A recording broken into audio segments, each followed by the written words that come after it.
الحمد للہ وحدہ والصلاة والسلام علی من لا نبی بعدہ اما بعد فاعوذ باللہ من الشیطان الرجیم بسم اللہ الرحمن الرحیم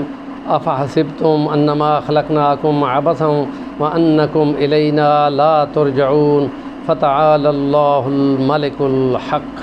صدق اللہ العظیم۔ اللہ پاک فرماتے ہیں اپنے قرآن مجید میں کہ کیا تم نے گمان کر لیا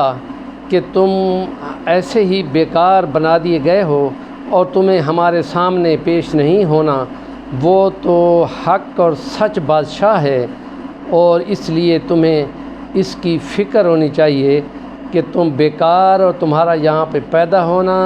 اور یہ سب کچھ بیکار نہیں ہے، اس لیے کہ اللہ پاک فرما چکے ہیں وما خلقت الجن والانس الا لیعبدون، اور ہم نے چاہا کہ ہم پہچانے جائیں اور اس لیے عقل و شعور والی مخلوق کو پیدا کیا۔ اور اس لیے نبی کریم صلی اللہ علیہ وسلم نے اس کے ساتھ مزید یوں فرمایا کہ اللہ نے اپنا قرآن مجید نبی کے دل پہ اتارا تو اس کی تشریح، اس کی تعلیم کتاب، اس کی تزکیہ نفوس، اس کی حکمت و دانائی، یہ چار مشن نبی کریم صلی اللہ علیہ وسلم کے ذمہ ہیں۔ تو آپ صلی اللہ علیہ وسلم نے فرمایا کہ کلکم راعٍ، تم میں سے ہر ایک نگہبان ہے، نگران ہے، ایڈمنسٹریٹر ہے،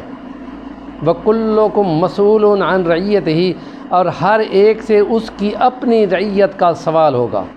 گھر کا راعی اور نگران جو ہے وہ مرد ہوتا ہے، اور اس کی نیچے جتنے بندے ہوتے ہیں اور نوکر ہوتے ہیں ان سب کے بارے میں اس سے سوال ہوگا، اور بیوی سے بچیوں کی تعلیم و تربیت کا سوال ہوگا، اور مرد سے اپنے مال، املاک، حقوق، فرائض، انکم، جائز انکم آنے خرچ ہونے، اور بچوں کی تربیت کرنے، بچوں کی تربیت کے مواقع دینے، ان کو نمازیں پڑھوانے، ان کو مدرسے کی تعلیمات دلوانے، اور ان کی بچیوں کی شادیاں کرانے، یہ تمام ذمہ داریاں ہیں، اس سے پوچھا جانا ہے۔ اور جو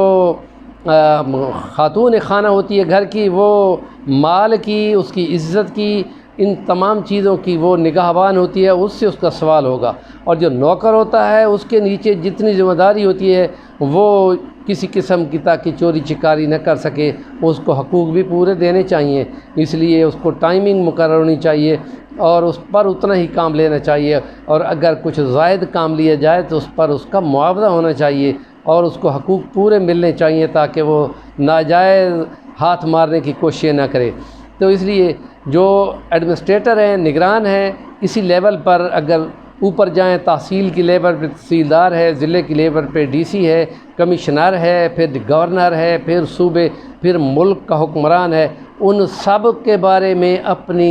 رعیت اور ملکیت کا سوال ہوگا، اور اگر کسی کے حق مارے گئے ہوں گے تو اس کو جواب دہ ہونا پڑے گا۔ یہ عام سی کوئی مزے کی حکمرانی نہیں ہے، یہ کھیر نہیں ہے کہ میٹھی میٹھی پکی پڑی ہے اور ٹھنڈی ٹھار وہ چمچوں سے کھا رہا ہے۔ یہ آپ ان ذمہ داروں سے پوچھیں جو یہ کہا کرتے تھے۔ وہ تقسیم پاکستان 1947 میں ہوا، اور گاندھی جی نے اپنے تمام نیچے حکمرانوں کو لکھا